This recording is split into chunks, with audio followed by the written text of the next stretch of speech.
আমাদেরও বারবার চিন্তা করতে হয় যে ইলেকশন কি করবো নাকি করবো না, করলে কিভাবে করব, মানুষ কি টাকা ছাড়া ভোট দিবে কিনা, যে এখানে কয়জনের 20 কোটি টাকা আছে, 20 কোটি টাকা না থাকলে তো কেউ নির্বাচন করতে পারবে না। নির্বাচনী আসন সমঝোতা নিয়ে আলোচনার মধ্যে ঢাকা 10 সংসদীয় আসনের ভোটার হলেন স্থানীয় সরকার, পল্লী উন্নয়ন ও সমবায় মন্ত্রণালয়ের উপদেষ্টা আসিফ মাহমুদ সজীব ভুঁইয়া। শুধু ভোটারই নয়, তিনি এই আসন থেকে নির্বাচনও করবেন, তাও আবার ধানের শীষ প্রতীকে। একটি সূত্র এমনটি নিশ্চিত করেছে। তবে ঢাকা 10 আসনের অনেক বিএনপি সমর্থকরাই আসিফকে প্রার্থী হিসেবে মানতে পারছেন না। কেউ কেউ তো হুমকি দিয়ে বলছেনও, আসিফ ভোট চাইতে এলেই ঝাঁটা পেটা করা হবে। কিন্তু কেন আসিফের ধানের শীষ পাওয়াটা মেনে নিতে পারছে না স্থানীয়রা? একজন উপদেষ্টা নির্বাচন করা নিয়ে সংবিধানে কি বলা আছে? সব মিলে উপদেষ্টা আসিফের নির্বাচনে প্রার্থী হওয়া নিয়ে কেন এত বিতর্ক হচ্ছে, চলুন বিস্তারিত জেনে নেওয়া যাক। জন্ম অন্য জেলায় হলেও রোববার বিকেলে ঢাকা 10 আসনের ধানমন্ডি থানা নির্বাচন কার্যালয় ঘিরে ভোটার হবার আবেদন করেন বৈষম্য বিরোধী ছাত্র আন্দোলনের সাবেক সমন্বয়ক ও বর্তমান উপদেষ্টা আসিফ মাহমুদ। সকালে স্থানীয় সরকার মন্ত্রণালয়ের জনসংযোগ কর্মকর্তার পাঠানো এক বার্তায় বলা হয়, উপদেষ্টা আসিফ মাহমুদ বেলা 3টায় ধানমন্ডি থানা নির্বাচন কার্যালয়ে উপস্থিত থাকবেন। তিনি ধানমন্ডি থানার ভোটার হবেন। ঢাকা 10 নির্বাচনী আসনটি ধানমন্ডি, নিউ মার্কেট, কলাবাগান ও হাজারীবাগ থানা নিয়ে গঠিত। বিএনপি এই আসনে এখনও প্রার্থী ঘোষণা করেনি, তবে জামায়াত ইসলামী এই আসনে প্রার্থী ঘোষণা করেছে। জামায়াতের প্রার্থী সুপ্রিম কোর্টের আইনজীবী জসিমউদ্দিন সরকার। এর আগে মুরাদনগর উপজেলা নিয়ে গঠিত কুমিল্লা 3 আসনের ভোটার ছিলেন উপদেষ্টা আসিফ মাহমুদ। এই আসন থেকে তিনি নির্বাচন করতে পারেন এমন আলোচনাও শোনা গিয়েছিল। সম্প্রতি গুঞ্জন তৈরি হয়, বিএনপির সঙ্গে আসন সমঝোতা হলে সরকার থেকে পদত্যাগ করে ঢাকা 10 আসনে নির্বাচন করতে পারেন আসিফ মাহমুদ। বিএনপি এই আসনে প্রার্থী ঘোষণা না করায় গুঞ্জন আরও জোরালো হয়।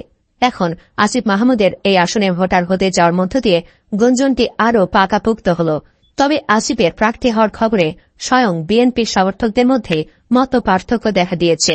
একজন ফেসবুকে লিখেছেন, উপদেষ্টা আসিফ মাহমুদ ঢাকা 10 আসন ধানমন্ডিতে ভোটার হবে। আসিফ এই আসন থেকে নির্বাচন করবে। এই মাস বাদ দিলে নির্বাচনে বাকি রইল 2 মাস। কিন্তু উপদেষ্টা আসিফ ও মাহফুজ পদত্যাগ করেনি। ক্ষমতার মধু শেষ পর্যন্ত খেয়ে নির্বাচন করবেন মনে হচ্ছে, যেটি কখনোই নির্বাচনের শিষ্টাচারের মধ্যে পড়ে না। তার আরও আগে পদত্যাগ করা উচিত ছিল। তিনি আরও লিখেছেন, এইবার আসেন আসল কথায়। উপদেষ্টা আসিফ বিএনপিতে যোগ দিবে কি? যোগ দিলে সেটা তার বিষয়। বিএনপি যদি এনসিবির সাথে জোট করে আসন সমঝোতা করে, তখন উপদেষ্টা আসিফ এনসিবিতে গেলে তাকেও আসন ছাড়তে হবে। বিএনপি ছাড় দেওয়ার কারণে আসিফ যদি এমপি হয়, তাহলে বিএনপির ইশরাকের সাথে অন্যায় হবে। ইশরাককে উপদেষ্টা আসিফ মেয়রের চেয়ারে বসতে দেয়নি। উপদেষ্টা আসিফকে ভেতর থেকে কেউ সাপোর্ট দিয়েছে। আসিফ এত পাওয়ার কোথায় থেকে পায়? আদালতের রায়ের পরেও ইশরাককে মেয়র হতে দেয়নি। বিএনপি হয়তো আসিফের কুকর্ম ভুলে যেতে পারে। আমরা তৃণমূলের কর্মীরা কখনো ভুলব না। উপদেষ্টা হয়ে আসিফ ক্ষমতার বলে কি করেছে আমাদের সব মনে আছে। এলাকায় এলে তার জন্য ঝাঁটা রেডি আছে। এদিকে আসিফের বিএনপি প্রার্থী হবার সম্ভাবনা দেখা দেবার পরপরই তার দেওয়া সাম্প্রতিক একটি বক্তব্য আলোচনায় এসেছে। আসিফ সেখানে দাবি করেছিলেন, মানুষকে টাকা ছাড়া ভোট দিবে? 10-20 কোটি টাকা ছাড়া ভোট করা যায় না, তাই চিন্তা করতে হচ্ছে নির্বাচন করব কিনা।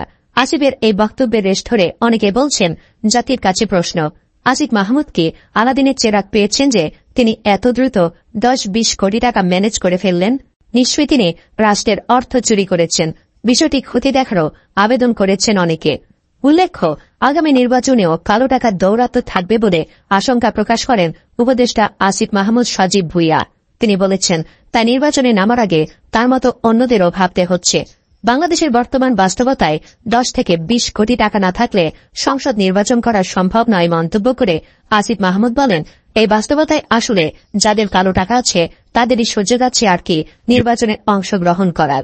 সেজন্য আমাদেরও বারবার চিন্তা করতে হয়, ইলেকশন কি করব না করব না, করলে কিভাবে করব, মানুষ টাকা ছাড়া ভোট দেবে কিনা।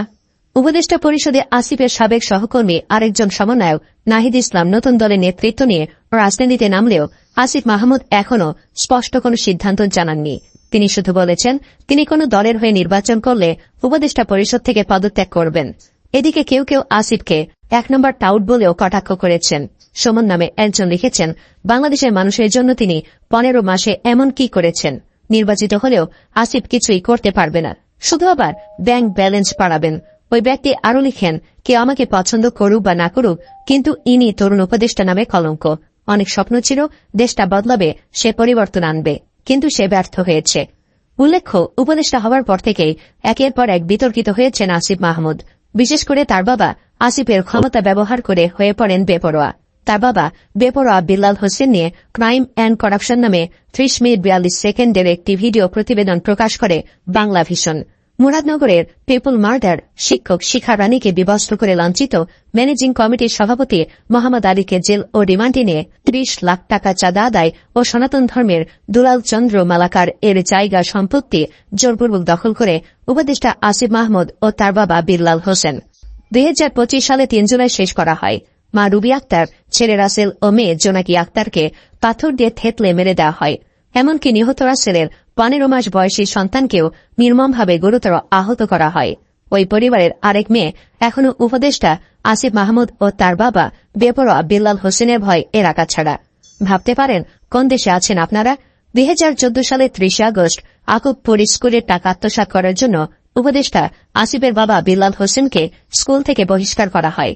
এরপর ক্ষমা চেয়ে আসিফের বাবা আবার স্কুলে ফিরে এলেও 2016 থেকে 2018 সাল পর্যন্ত স্কুলের আয় ও ব্যয়ের হিসাব দিতে বলা হলে তা আর দিতে পারেনি।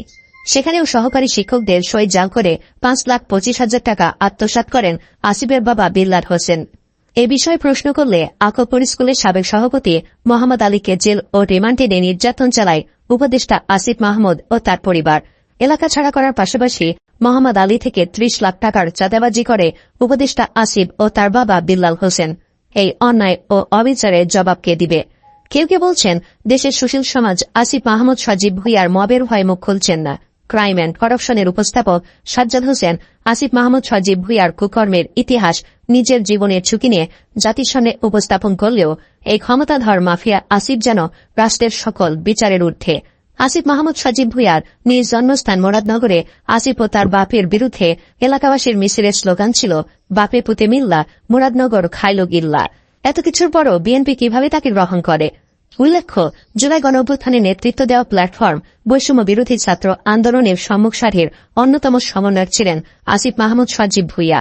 আন্দোলনের সময় কমপ্লিট শাটডাউন কর্মসূচি ঘোষণা করেছিলেন। অভ্যুত্থানের সর্বশেষ কর্মসূচি 6 আগস্টের পরিবর্তে 5 আগস্টে আনার বিষয়টি তিনি ফেসবুকে পোস্ট করেছিলেন। সব মিলে জুলাই অভ্যুত্থানের অন্যতম নেতা হিসেবে ব্যাপক আলোচিত হন আসিফ মাহমুদ। অভ্যুত্থানে শেখ হাসিনা সরকারের পতনের পর গত বছরের 8 আগস্ট গঠিত অন্তর্বর্তী সরকারের উপদেষ্টা পরিষদে স্থান পান কুমিল্লার ছেলে আসিফ মাহমুদ সজীব ভুঁইয়া। আসিফ মাহমুদ 2017-18 শিক্ষাবর্ষে ঢাকা বিশ্ববিদ্যালয়ের ভাষা বিজ্ঞান বিভাগে ভর্তি হয়েছিলেন। সেখান থেকে তিনি স্নাতক শেষ করেছিলেন। ছাত্র জীবনের শুরু থেকেই ছাত্র অধিকার পরিষদের রাজনীতিতে যুক্ত হন আসিফ মাহমুদ। সুপ্রিয় দর্শক, আসিফের মতো বিতর্কিত একজনকে ধানের শীষের পক্ষে ভোট করতে দেওয়াটা কি ঠিক হয়েছে? কমেন্ট বক্সে জানিয়ে দিন আপনার মতামত।